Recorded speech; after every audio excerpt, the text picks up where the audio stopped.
Yo, have you heard about Anchor? It's the easiest way to make a podcast. Let me explain. It's free. There's creation tools that allow you to record and edit your podcast right from your phone or computer. Anchor will distribute your podcast for you so it can be heard on Spotify, Apple Podcasts, and many more. You can make money from your podcast with no minimum listenership. It's everything you need to make a podcast in one place. Download the free Anchor app or go to anchor.fm to get started.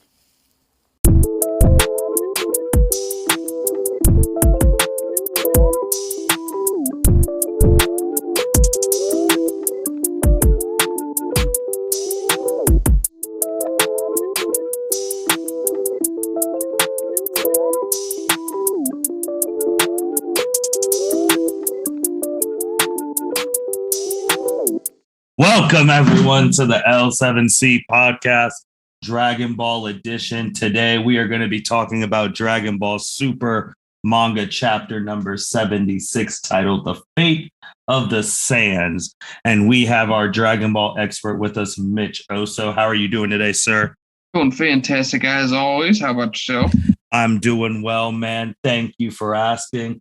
So, man, we got the chapter that came out just a couple days ago. We're reviewing it right now, The Fate of the Saiyans. If people remember the last chapter, he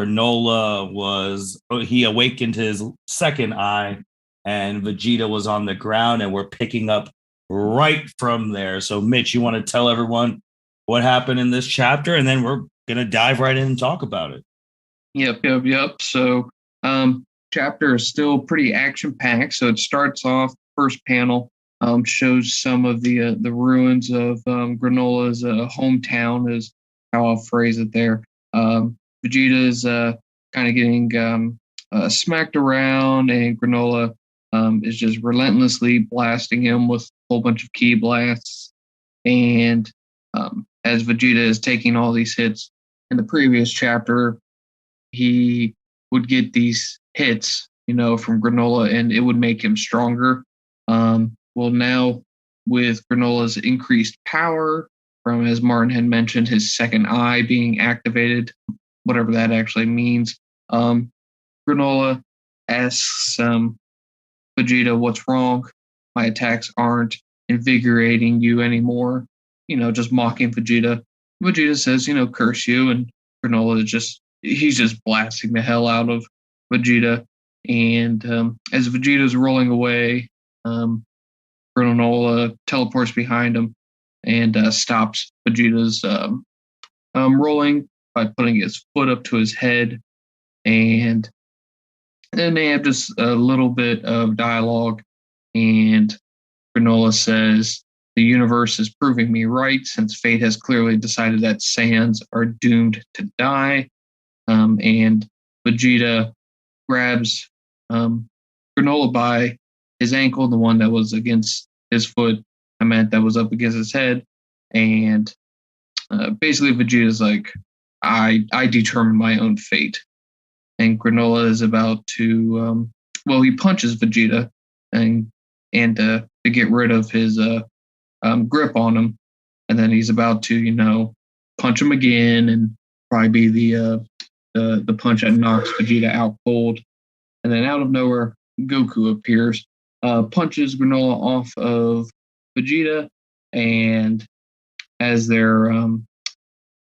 are looking at each other, Granolah and Goku, Vegeta is kind of surprised that Goku's up, and so is Granolah.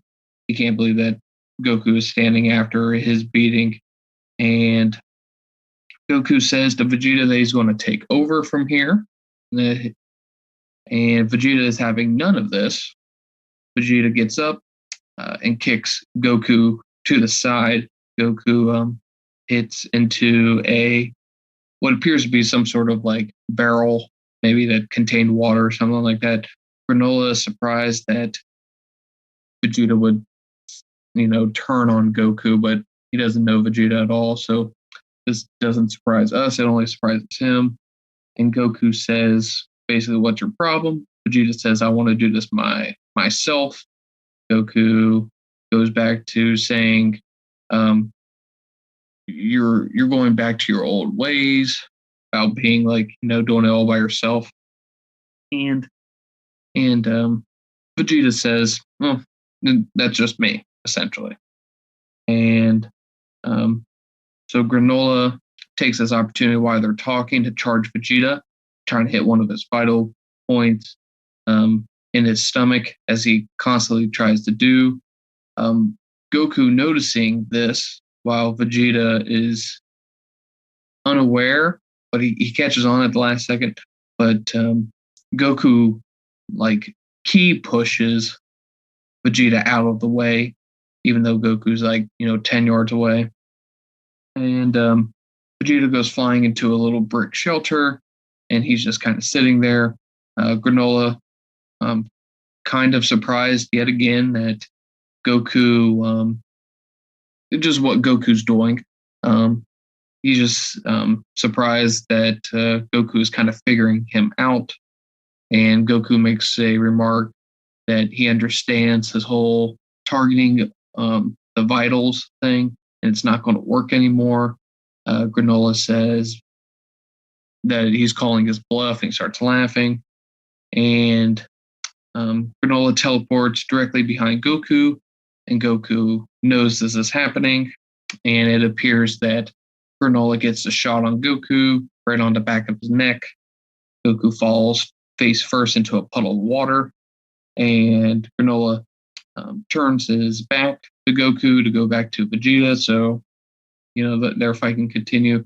Out of nowhere, Granolah gets blasted in his back by a ki blast from Goku, and basically Goku is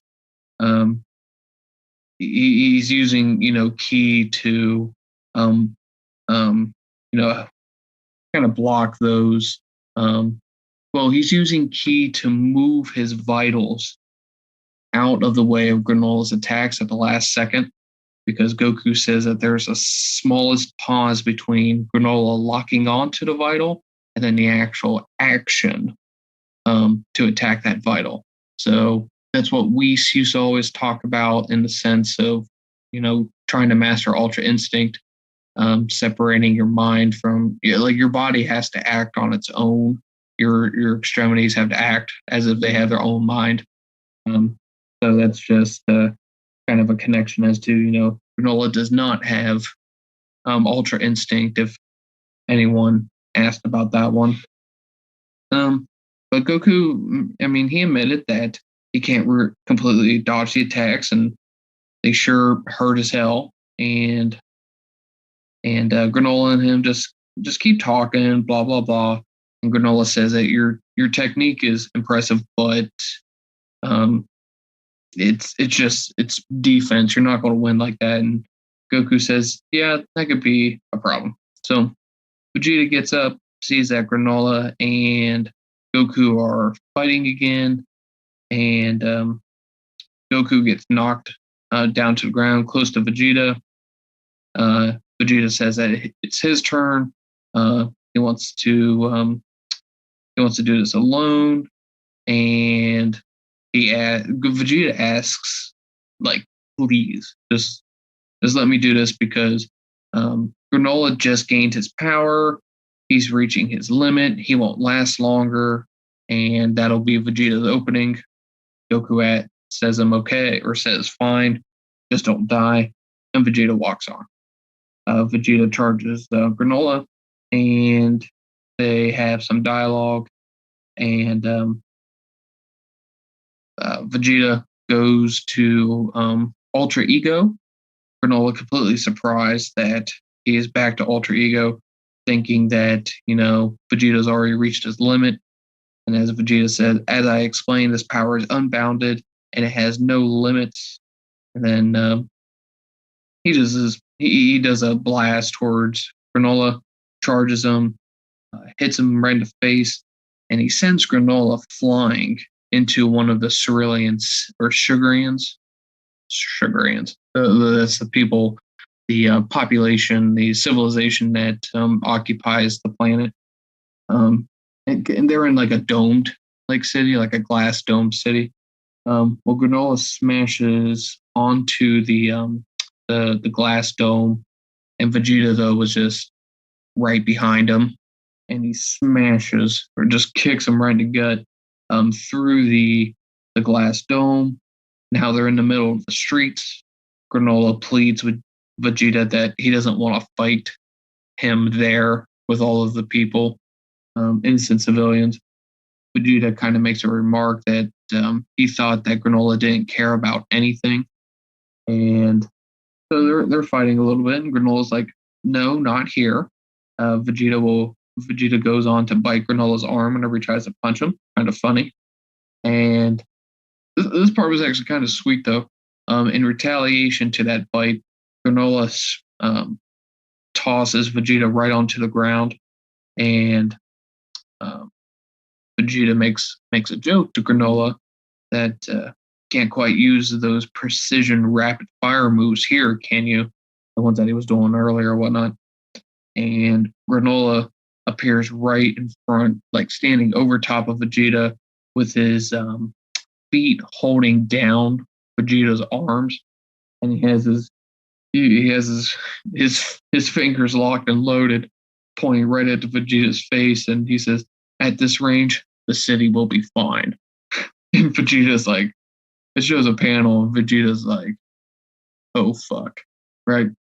And Granolah just for a couple panels here, it's just machine gun blasting Vegeta point blank, and just doing a ton of damage to Vegeta. And Vegeta's just sitting in this crater now, seemingly unconscious.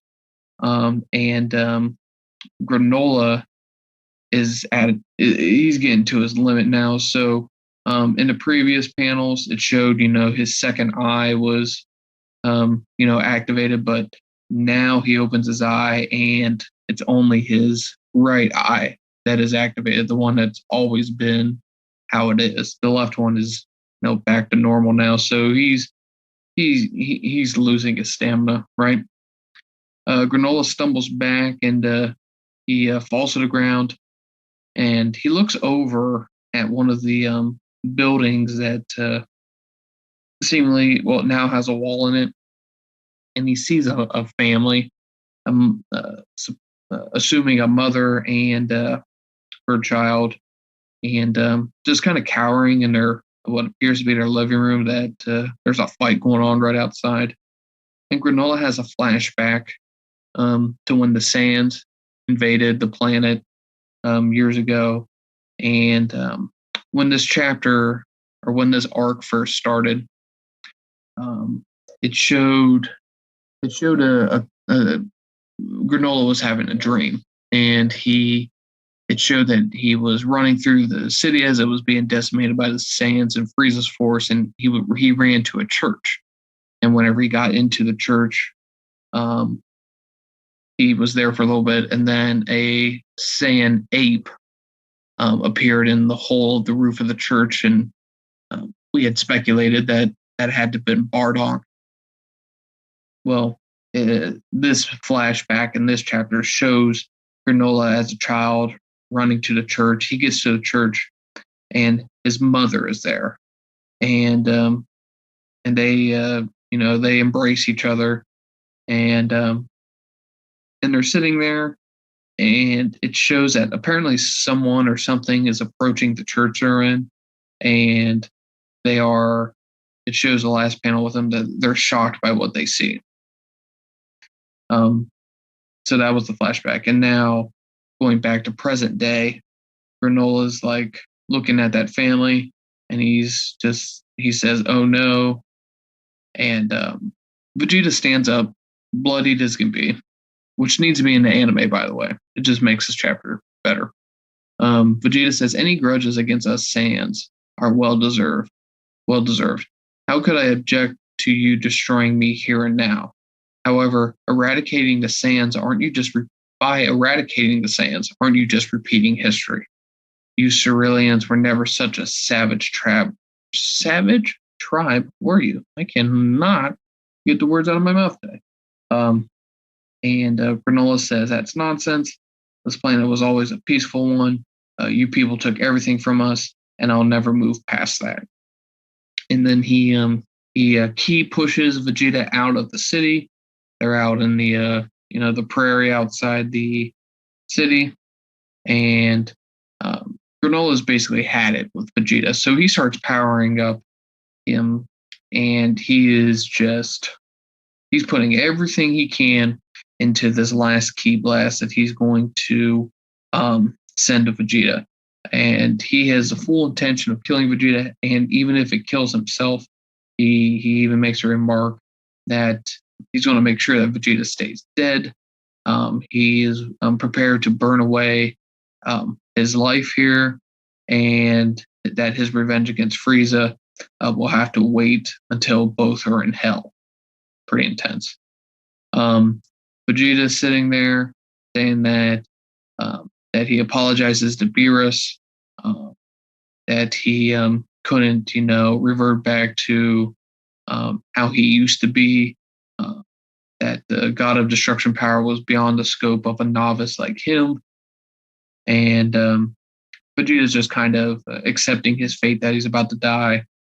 And Goku he's looking at what's about to happen here, and he can't believe it. And he's charging Granolah, and as he charges Granolah, his spaceship, Granola's spaceship, zooms past Goku, and it has forget what the Namekian's name is, Monado or Monado, something like that. Mm-hmm. We find out he is in the spaceship that Granola's assistant, I think it was Oatmeal, I think. Yes. Yep. Oatmeal. Yep. Oatmeal went and got Monado and brought him to the battlefield.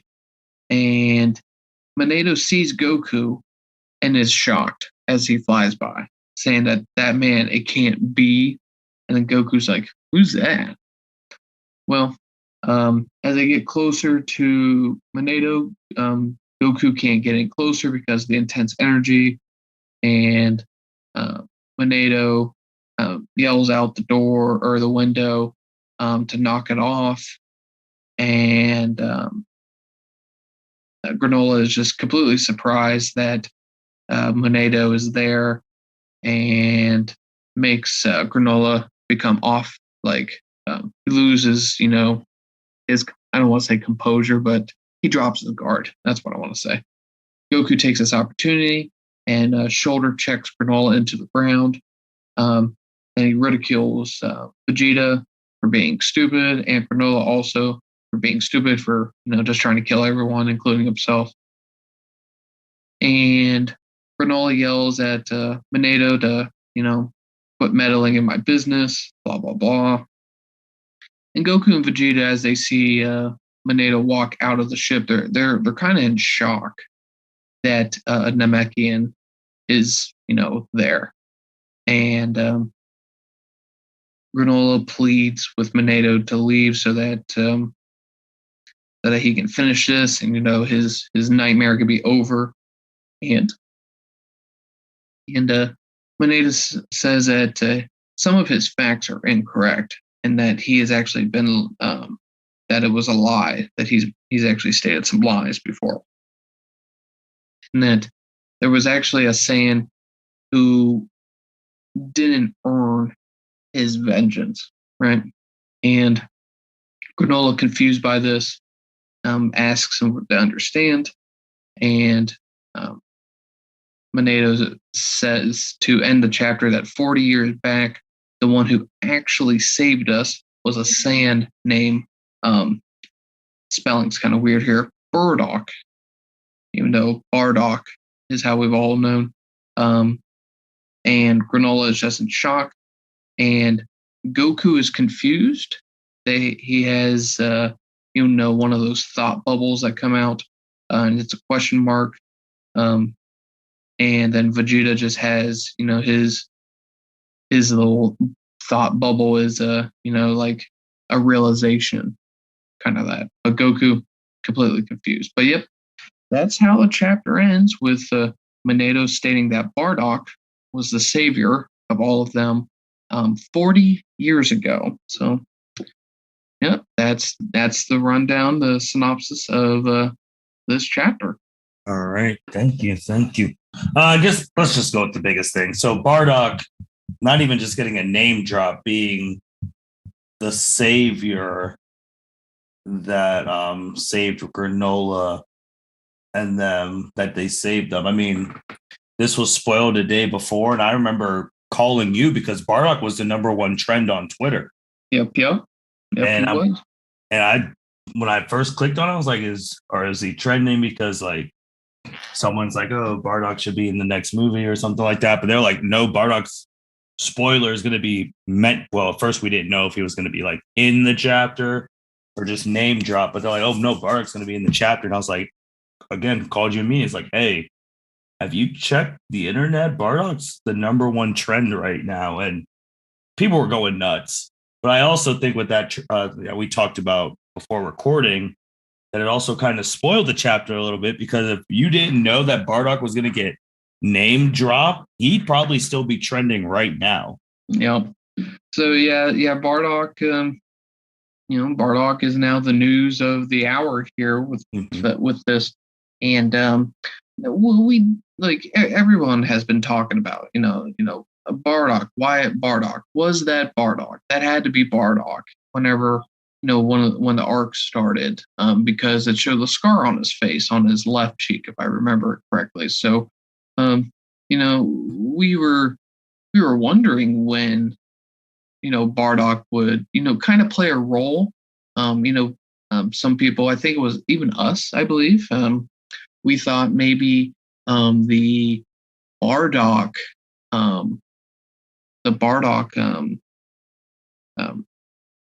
plot point would come in the form of Granolah maybe seeing like Bardock in his human form, and then recognizing Goku.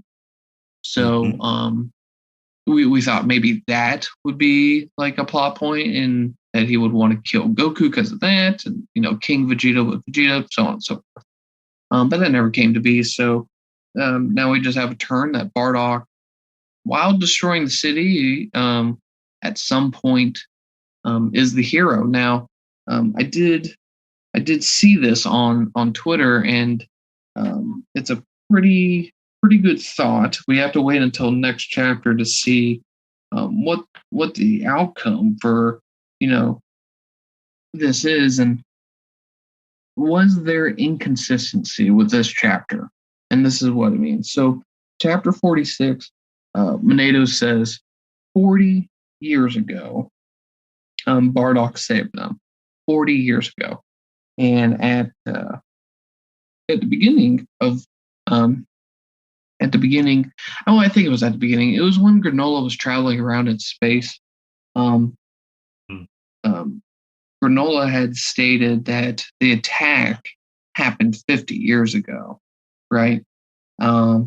So, if it happened 50 years ago, but Monato said that it was 40 years ago, there's a 10-year gap in there. So did it take them 10 years to take over Planet Cereal? Or did Monato lie about the 50 years they bring up? Was this a completely separate event? Did Bardock help destroy the planet, felt bad, came back 10 years later and saved him from something else? Or was this, Toritaro or like Toriyama just making just an error, since these come out every month, it's been, we're I forget how many chapters we are. I mean, we're in at least 8 months at a minimum of chapters. So maybe they just forgot 40 to 50 or whatnot. So now we got to wait on that, because, I mean, depending on if that's an error or not, that completely changes up things with how this will go. But like the other thing that you said too, that we were talking about, I love spoilers. I really do. I love knowing the plot before something I read. I know few people are like that. probably I might be like the only person who truly loves spoilers. This spoiler that Bardock was the savior of Granolah, um, in my eyes, hurt this chapter because we're in the middle of a fight between Vegeta and Granolah, and news breaks that a new plot point is going to emerge. An explanation. The fight's going to end in an explanation of Bardock. So, um, so then everyone's attention is then on that plot point, and at the very end of this chapter, it comes right at the end. Nothing is building up to it, other than the fact that we know it. If no one knew about Bardock, this would come at a complete utter shock to everybody. And I think that hurt the chapter because I was it was a good chapter, but I was bored with it because I didn't want to see this fight. I wanted to know more about Bardock's story. Now you can go back and say we knew about Ultra Ego coming at the end of whatever chapter it was, 74, 74, whatnot. But the thing with Ultra Ego was we knew, Vegeta and Granolah were fighting, and a new transformation for Vegeta in that fight was coming. So you knew that there was going to be a build-up of that fight to get to that transformation because they had just started fighting. So it all kind of just fit together. It all fit together with the fighting and the transformation. This is just a completely different.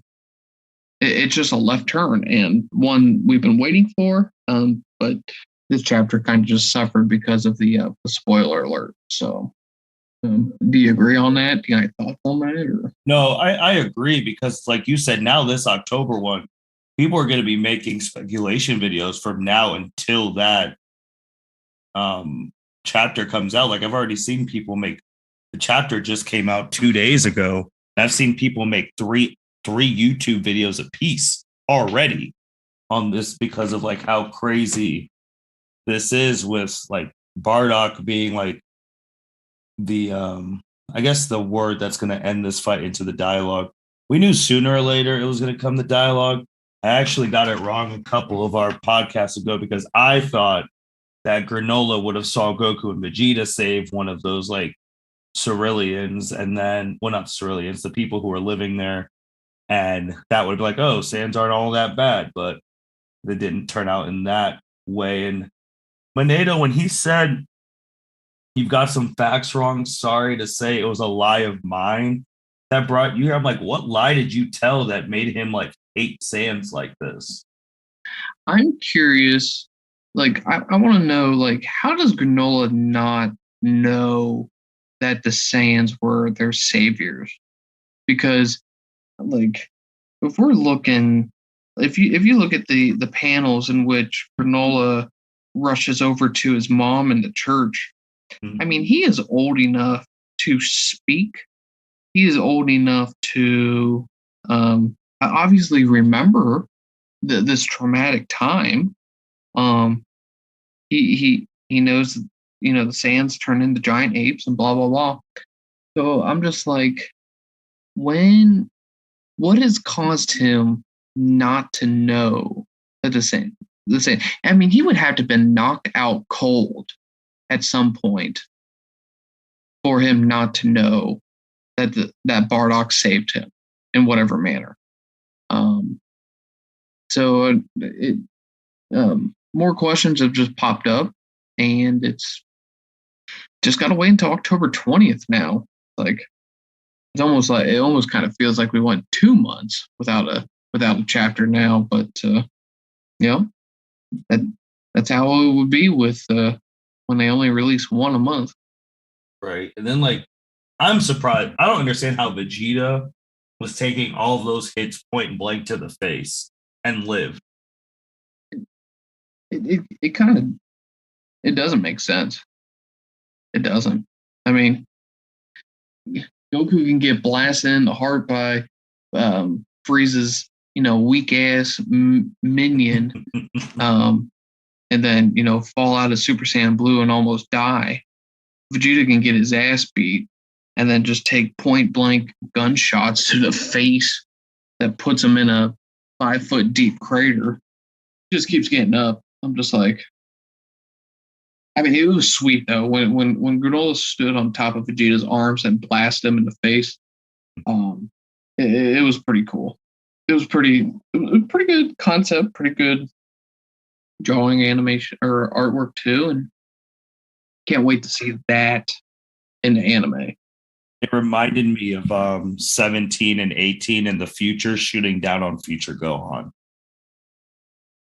That's what I kind of reminded me of. They were in the air though, and then they were in the air. They were just blasting them. Yeah, it just that were I remember though. If I remember that right though, it didn't. The whenever it was shown on television, didn't they like slow down that scene? Like, it wasn't like the key blast, like just slow, like it was just in slow motion. It helped get the point across. How crude Gohan was as he was about to die and blah blah blah. But if they do this scene in the anime, I don't want it slowed down. I want this to be normal pace. I want it to be intense. I want Bruce Falconer. I want him. I want his music in the background. And it'll be cool. Yeah, it'll be good. This will be a look forward to scene in the anime. There was one thing that I thought was going to be an inconsistency, but then again, Granolah, because for someone who's supposedly supposed to be a mercenary and smart, he's kind of dumb. Where Vegeta was talking about, like, I only fought with Goku, like, when we had something to protect. And I guess technically they don't, because I was going to be like, oh, if Granolah kills these two, these are the only two Saiyans that he knows exist. Like, if Granolah said, like, oh, after I kill you guys, I'm going to go to Earth and kill your kids, then I feel like they would have been fighting together. But Granolah doesn't know that they have kids, or that Goku's even a grandpa at this point.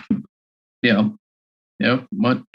Much agreed. What do you think about Goku's explanation that he can move his vital points? Well, that one was new, but if he could do that, I don't understand why he just didn't go MUI real quick and then just end it. Like, if you were able to move your vital points, why don't you just go MUI, move it real quick, and then end the fight? If you were like, even though I don't know if MUI is strong, why I don't know now because it's 2 eyes, but I don't know why he was coming in at blue. It's no, what was I gonna say? What would have made that explanation better and overall just a story plot better is whenever you reference things in the past. If he had said, oh, I faced a guy from another universe, Hit, who attacked people's vital points. So I learned how to move my vital points. Like I wish there would have been a connection there, because that's what Hit did. He just attacked your vital points by stopping time. It was genius, but nope. Goku just learned, out of nowhere, just to move vital points inside your body at the last second. Yeah, just like you said, what Hit, like after Hit did the time skip and all that stuff, Goku's like, yeah, time skip doesn't work on me anymore. I learned your secret. I was just like, oh, okay. Oh, yeah, that was pretty quick. I mean, I was like, well, now I know you can't beat him. But all right. But yeah, when he was like the vital things, and I was just like, wow, I also wonder too, because Goku's been down for almost 2-3 chapters. He just got back up, really. And it's 2 BS things from Goku in a row. Last time it was the random heal himself at the moment, or if some people have been trying to say give himself energy, but whatever. But then now we have this. So I'm like, okay. Other thing, they wanted to end Granolah Why didn't one of them take the sensu bean? There's still one left. They're going to, hell, maybe, you want to know what would be cool with that one sensu bean? I just thought of this 3 seconds ago. Is when Gas arrives and he starts fucking people up, wouldn't it be sweet for whatever reason? And I don't think they would if they gave Granolah that senzu bean to fight off Gas, to at least allow them to get the hell out of there. That I would rather see that than see Goku eat it and instant transmission their group out away from the Heeters. I don't want to see I don't want to see Vegeta fighting the Heeters at this point, like full power, not yet. Later on. I need more story to happen before that. I think that'd be a nice change of pace. And that is let Granolah be the protagonist fighting the Heeters before Goku and Vegeta do. Speaking of the Heeters, their ship's a little slow. Like they were gone they were here like 2 chapters ago. Yeah, time makes no sense, and it never has ever since Frieza said 5 minutes on Namek, and we got a bajillion minutes of anime and a bazillion chapters of their fight. So it doesn't make sense. Yeah, because I know we saw them coming, like they were here, like arriving, but man, you almost forget about the Heat, which people I hope you haven't, that the Heeters are the ones who've been pulling these strings, but they're on their way here. If they're already on the thing, maybe they've been observing this whole time, and now. Do you think the Heeters are the reason why Magneto lied? It could be. I mean, that'd be elect having something to do with that, to lie and make him a mercenary. That would be. I mean, there has to be a connection. There has to be, because I'm like, why is a random ass Cerulean with a random ass Namekian? And why are the Heeters involved in this Cerulean's life when they were the ones that sold the planet to the Sugar Ants? It's like, because the Heeters don't like Frieza, so maybe they made Granolah or Magneto lie about the Saiyans to Granolah, so Granolah would try to seek revenge. But I mean, why would they choose Granolah years ago as their method of getting rid of Frieza? Like, it'd be weird. So I guess we'll find out. But And then I guess obviously just circling back to Vegeta and Goku now with like MUI and Ultra Ego, which I still hate that name. I guess when they're fighting the Heeters, because eventually they're gonna have to fight them. Are they gonna get time to train? Because I honestly think this arc is gonna end with Goku hitting MUI2. I know that's not the official name, but I think that's how it's gonna end. He's gonna hit MUI2, and he's gonna beat Elect at the end, because Elect might pull some. I even forget which character. He might pull some Android 13 garbage and absorb all the other Heeters into him. Yeah. Well, even if he does, though, Vegeta will just diffuse that. Oh shit! I forgot. Yeah, you can't. Yeah, that's true. But by that time, Vegeta's probably down, because he probably maybe beat Gas or lost to Gas, and then he's down on the ground unconscious, because the Heeters are smart and know people's techniques. Yeah. And then that's when Goku goes MUI2, saves the day. I'm already calling it. That's how it's going to end. I'll tell you where my prediction, or at least my want, was wrong. Unfortunately, it appears as though Granolah is not going to be the one that kills either Goku or Vegeta. I was hoping for a death. I didn't get a death from Granolah. Thought he would Hakai someone, since he's demonstrated that Hakai power, but hasn't used it yet. So I mean, it took us a long time to get Bardock, so maybe we'll get a Hakai here from Granolah. Why didn't Vegeta Hakai him? Why didn't? Yeah, like why didn't he just go point blank unless he can't do people yet? Maybe, I mean, what was the biggest object he did? Well, how big was that rock? It's pretty big, but it's a rock. It's not like a. Yeah, I'm trying to remember how big that rock was. I don't think it was the size of a person, but I could be wrong. I just forget the visuals of that chapter. But Granolah was the one who blew up that huge ass, boulder that blew up the entire side of that mountain. But that's, gosh, and to think, man, that we're really not that much time has gone past. In I'm not meaning like from days of travel they say 2 weeks have passed. That's not what I'm saying. But since these chapters come out once a month, I mean, if you think about it, they just landed on that planet to fight Granolah. This fight could have been maybe an hour or 30 minutes of real life time, and that's the thing that kind of stinks is that, and I feel like I say this once a month. It's just that I wish these chapters were weekly and not monthly. We can take like a 4-month hiatus, or 3-month hiatus, before they release another group.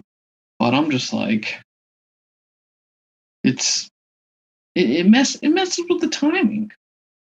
Like, I guess the only pushback they can give is that since it's once a month, the hype for it builds a lot more if it was just weekly. Probably it's the same. It's the same kind of, like they say with like Chick-fil-A.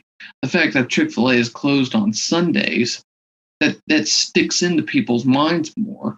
That whenever it's Monday through Saturday, they're like, "Oh, I gotta get to Chick-fil-A. They're not open on Sunday, but I can't go there freely. I got limitations." And then people go there, and then Sunday, people they wake up and they're like, "Huh, what am I going to get for lunch today? Ooh, Chick-fil-A sounds good." And then they're like, "Oh shit, it's not open. I got to go tomorrow then."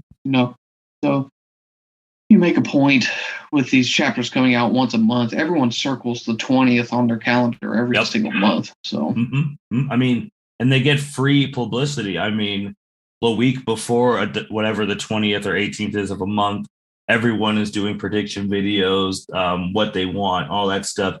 As soon as the first spoiler comes out, they're going crazy.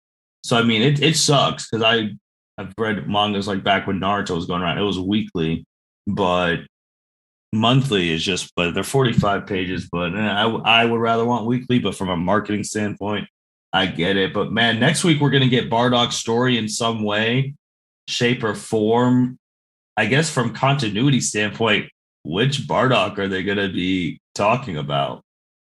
Who knows? Who knows if I wish they actually made the the Broly movie into a manga chapter or a manga arc, so I could see what they would do there, because the retcons that happened in the Broly movie compared to what actually happened. Just it's kind of annoying trying to pick and choose whatever is true and which one is not true anymore. But yeah, just here we go, just sitting and waiting. So it's wild, man, because it's 2021 and no one had on their Dragon Ball bingo board that Bardock is going to have a significant part in the current well, I guess maybe significant because it'll change Granolah's outlook on the manga chapters in 2021. Yeah, didn't definitely didn't have that on the when the key word is significant. Yeah, Didn't know that Bardock was going to have a significant role. That's for like saving, like what we had said earlier. I thought that Granolah would notice the similarities between Bardock and Goku, and then try to kill Goku. But nope, it didn't. We're gonna have to wait and see, man. I mean, that's gonna be chapter 77, and that hype is. I feel like they're gonna be super careful with what the first like teaser image spoiler they drop. Yeah, very much so. And I feel like as soon as the story's over, someone is gonna get shot or blasted in the back by gas, and then problems ensue. So actually, let's try to do a prediction for the next chapter. They're going to explain Bardock, right? When the Heeters show themselves in the chapter, I meant not in front of Goku, Vegeta, and Granolah and Moneta, but actually when they show Heeters in the chapter, are they right next to them, the group there, or are they elsewhere and they're making the wish? So like the sky goes black, and the group sitting there, Goku, Vegeta, Granolah, and Moneta, they're like, someone's making a wish. And then they fly over to the dragon, but the Heeters already made their power and gas fucks everyone up. Do you think the Heeters are going to show up, or are you going to think that the heroes are going to them? In the current condition they're in, I think they're going to show up to the heroes. I think the heroes are going to them. Because I don't even know because the Dragon Balls are they back at his house? No, after Granola's wish, they flew off, and they arrived. I'm trying to think. The Heeters arrived to the planet with their dragon radar, and I think I remember they knew where both were, because apparently there's not I don't know how long the cooldown for these two Dragon Balls are. No, I don't. No way, it's a year. So yeah, we'll see. I mean, I'm excited because we're about to get some Bardock stuff. Like again, this is wild. Like we're gonna hear some stuff, and this is gonna be like the first story. Well, second story, because I guess Frieza kind of told a story when she said he looked like a Saiyan. He's like, "Oh, you must be his son," and blah blah blah, and I killed him too or whatever. But now Goku's gonna hear a heroic tale of his father, and this is what some people are speculating that he'll finally get Goku to go want to try and meet his dad one-on-one. Yeah. It would be a good, plot point. Just a good story, meet him in the afterlife or wish him back or something. But I mean, we've already seen that instant transmission it goes beyond the laws of Dragon Ball, and you can be dead in instant transmission to the real world or be alive in instant transmission to the world of the dead. Breaks all the rules. It's great. It's great plot. It's a plot pen. Whatever you need it to do, it'll do it for you. A plot pen. Right. Never made that word before. Now I just did. So, Mitch, anything else about this chapter before we sign off? Not this chapter, but there is one little thing I want to mention about heroes. Sure. Heroes, while fantastic, disappointed me. Mm-hmm. In the episode 15 came out like last week. It showed Super Saiyan 3 Goku Black Rose, and to defeat him, Goku and Vegeta had to fuse to Gogeta, and Gogeta won without an issue. Well, he went Super Saiyan Blue Evolution. I mean, he did transform. But the part that disappointed me is that since these episodes are small, they can't just cram long, drawn out like fights. But I am not one for just fusion. Every arc that comes out, how are they going to defeat the bad guy? Are we going to see fusion? Is Gogeta going to show up and beat Moro? Is he going to beat Granolah? It's going to be the Heeters. Blah blah blah. I am not and I want to take the words that you said to me that the people fusion is a cop out. It's always a solution that everyone says this is how you're going to beat a fusion. Well, I don't want that. I want the story to be entertaining, right? And fusion has never lost. There have been moments where it's like it's either, and I'm putting quotes on or on loss here. They've either won the fight or the timer has expired after they were beating the opponent's ass. Super Boo, now granted that was Vegito. That timer expired even though we thought it was just Boo's internal magic just deteriorated it. Vegito got expired after essentially a tie. Vegito was a tie against Zamasu because it expired as well. Gogeta won against Janempa, no issues. I mean, Janempa was working them all, and he punches Gogeta in the head, and then he dies after the that spirit ball thing. Gogeta has a great fight against Broly, and it should be because it's a damn movie, but a great fight and wins. So kudos there. In GT, Gogeta time expires, completely decimating Omega Shenron. And so where I'm getting at with these is all of these fusions did not get their ass beat. And so therefore it's like whenever it shows up, yeah, there's something special to it, but like sometimes I would like to see the most outrageous villain whip a fusion's ass. Just so that we can see something and be like, oh man, this guy's really, really, really dangerous. How the hell are we going to beat this guy?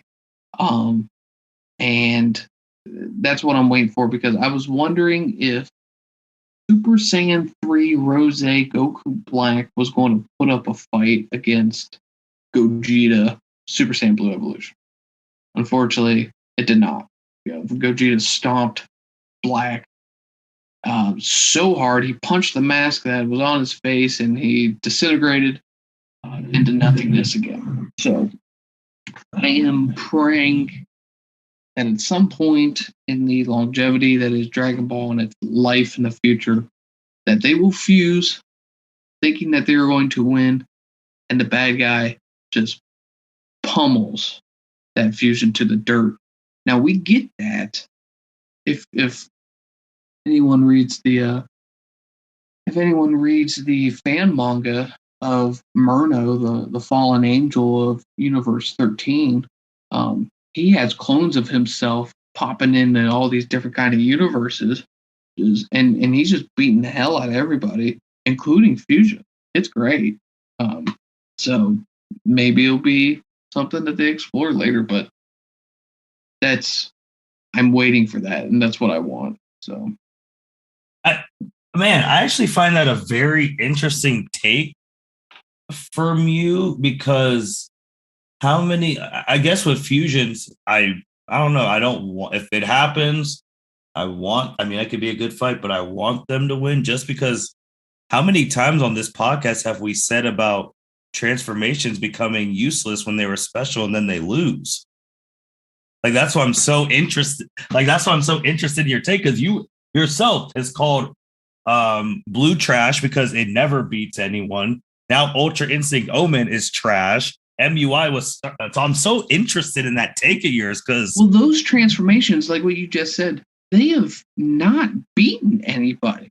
They haven't done shit. They've been the color fill of paint on, like on your computer. Like you draw Goku and you choose what color hair you want. That's about as useful as that transformation is. If what made Super Saiyan 1, even better was what happened afterwards. They Goku defeated Frieza. Frieza was friggin' badass, and then Vegeta then defeats Android 19 and 20. Yes, and then the androids came, and we know that like Super Saiyan is pretty badass. And then the androids, decimate 2 Super Saiyans before Goku gets back. So the reason why I want to see now Fusion get its ass kicked is because it's either had success, they've either won, or just kind of tied due to time restraints. I mean, that's his only loss. Father Time has beaten Fusions. Mm-hmm. No one else. I want to see. Which is, it's inconsistent too, because just from an inconsistent standpoint, that Gogeta in the movie is significantly stronger than Vegito against Zamasu, but they were able to fight Broly the whole movie, like that part, unless that whole sequence was under like 30 seconds, which I highly doubt. Yeah. So, I mean, maybe Fusion will get brought back in the manga. I think it would be great if Fusion was brought back when they have to, or if they went and fought, like Universe 1 or Universe 12. These have the super ridiculously high universal power levels that they were talking about. That would be good in my eyes if Fusion came, and maybe they even lose. Maybe just in terms of physical fighting, it was just clearly this is a tie. We got that with Zamasu a little bit, but I mean, I need to see Gogeta or Vegito get punched in the face by the bad guy and start bleeding out of the mouth. And that other guy could be bleeding out of the mouth too, but that would get me really, really like pumped to see a villain going toe to toe with a fusion of like 2 people that are Super Saiyan Blues. Because it's not like, as they described it, a fusion's power level is not additive. It's not like addition in math where you just take power level A, power level B, add them together, and you get power level C. They say that it multiplies. You take A, you take B, you multiply them together by whatever freaking math it comes out to, and you get something huge. And yeah, I would get excited about that. Oh, we're gonna have to wait and see on that, because honestly, like we've already said months ago, which people are finally just getting to, that if they fuse now, it has to be like a very high end God of Destruction angel level threat. Like they can't just fuse against some normal person. I think they can if it's from one of those other universes. We got to get out of Universe 7. Unless there's another way, unless you want to invite demons, the demon realm into here, but you're making Universe 7 so powerful that it's like, if the demon realm was really so strong, where the hell have they been? You think so? I mean, I guess you would think someone from those other universes could potentially. That's a lot, because then everyone's going to be like, so where the hell do these people come from to be on par with the Mastered Ultra Instinct Ego Gogeta? I think it has to. If I'm staying with what they have established, and that is Universe 7 is the second weakest. Well, in terms of these rankings, the overall universe is the second weakest universe out there. With their like power level, or like their rank chart of like 3.2, whatever it was. Universe 9 had 1.8 or something like that. They were scrubbed. They were ass. And then Jiren, and how strong we think Jiren is And I still think he's pretty damn strong by himself. I think Jiren could come around and start smacking some people around. Whether we want to say Moro is stronger or on par, we can have that discussion, or where Granolah is, where Cass is. I'm still thinking that Jiren is strong as shit. But where I'm going at, that Universe 11 was the 5th strongest universe. So there's 4 other universes that have people that apparently have to be stronger than Jiren. And full-powered Jiren was to an extent smacking around MUI Goku. Now, granted, we've learned that there's different levels of MUI, but we're talking about a guy who got his family killed, his friends killed by a quote-unquote evildoer, and he was just like, I'm just gonna one punch man this. I'm gonna do a whole bunch of push-ups by myself, and I'm gonna beat everyone's ass. I just think in one of those 4 other universes that did not participate in the Tournament of the Power, there has to be a single mortal that somehow either Whis mistakenly thought that was Jiren, or Whis has no idea, that is way stronger than their gods of destruction and is just off the charts. That's a podcast that's a whole episode in its other day. We might have to really dive in and talk about that, because that one deserves its own episode. Let me see. Let me try to pull up real quick for all the listeners. If you guys have stayed around, I appreciate you. Let me Mortal Kombat. How appropriate. Mortal levels, universe, Dragon Ball Super. Let me see if I can just find that chart listing. Mortal level. Let's see here. It gives me the numbers. So yeah, mortal level. Universe 1 is the strongest. Universe 12 is the second. Universe 5 is third. Universe 8 is 8th.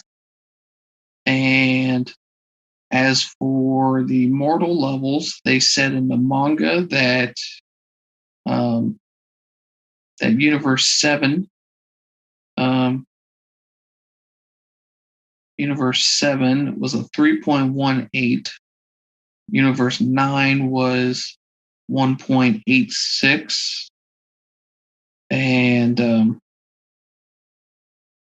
let's see here. Do I have any numbers here? It doesn't give me any numbers as to what Universe 1 is, at least on the Dragon Wiki. Yeah, so I'll have to keep looking at that, because I could have swore they stated what the first one was, but not easily findable, discoverable. So Okay, we'll have to look on that. Anything else, Mitch, before we close it down? Nope, I think that's it for me. All right. So I mean, next October is Bardock month. How that's gonna be wild. We're gonna see flashbacks of Bardock in 2001 in Dragonball Super. Man, what a time! What a time! And it's our birthday month too. Yeah, that is true as well. In the month of October, it will be something to behold. With that being said, thank you, Mitch, for being on, talking about the chapter.